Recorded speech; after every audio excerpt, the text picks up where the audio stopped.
গত রোজার ঈদে শাকিব খান অভিনীত বরবাদ সিনেমাটি সুপারহিট হলেও প্রচারের অভাবে অনেকটাই আড়ালে চলে গিয়েছিল তার আরেকটি সিনেমা অন্তরাত্মা। তবে শাকিবিয়ানদের জন্য সুখবর, প্রেক্ষাগৃহের আক্ষেপ ঘোচাতে এবার ওটিটি প্ল্যাটফর্মে আসছে সিনেমাটি।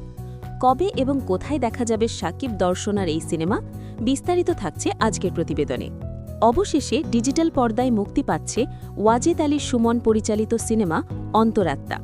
আইস্ক্রিনের পক্ষ থেকে নিশ্চিত করা হয়েছে আগামী ৪ ডিসেম্বর থেকে তাদের প্ল্যাটফর্মে দেখা যাবে ইমোশন ও অ্যাকশনের মিশেলে তৈরি এই ছবিটি। গত ঈদে বরবাদ নিয়ে শাকিব খান সরব থাকলেও অন্তরাত্মা নিয়ে তিনি ছিলেন একেবারেই নীরব, যার ফলে সিনেমাটি প্রেক্ষাগৃহে দর্শক টানতে ব্যর্থ হয় এবং মুক্তির প্রথম সপ্তাহে সিনেপ্লেক্স থেকে নামিয়ে দেওয়া হয়।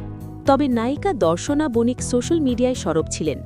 ২০২১ সালে শুটিং শেষ হওয়া এই সিনেমায় শাকিব খানের বিপরীতে অভিনয় করেছেন কলকাতার দর্শনা বণিক।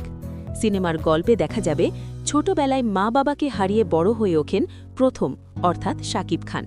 এক সময় সে নিজেই হয়ে ওঠে সন্ত্রাসীদের আতঙ্ক। এরপর তার জীবনে আসে রূপকথা অর্থাৎ দর্শনা। প্রেম, বিয়ে আর অ্যাকশন সব মিলিয়ে জমে ওঠে কাহিনী। তরঙ্গ এন্টারটেইনমেন্টের ব্যানারে সোহানী হোসেন প্রযোজিত এই সিনেমায় আরও অভিনয় করেছেন শাহেদ শরীফ খান, অরুণা বিশ্বাস ও ঝুনা চৌধুরী। প্রেক্ষাগৃহে যারা মিস করেছেন তারা এবার ঘরে বসেই উপভোগ করতে পারবেন কিং খানের অন্তরাত্মা।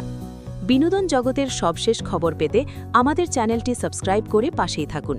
এতক্ষণ সাথে থাকার জন্য ধন্যবাদ।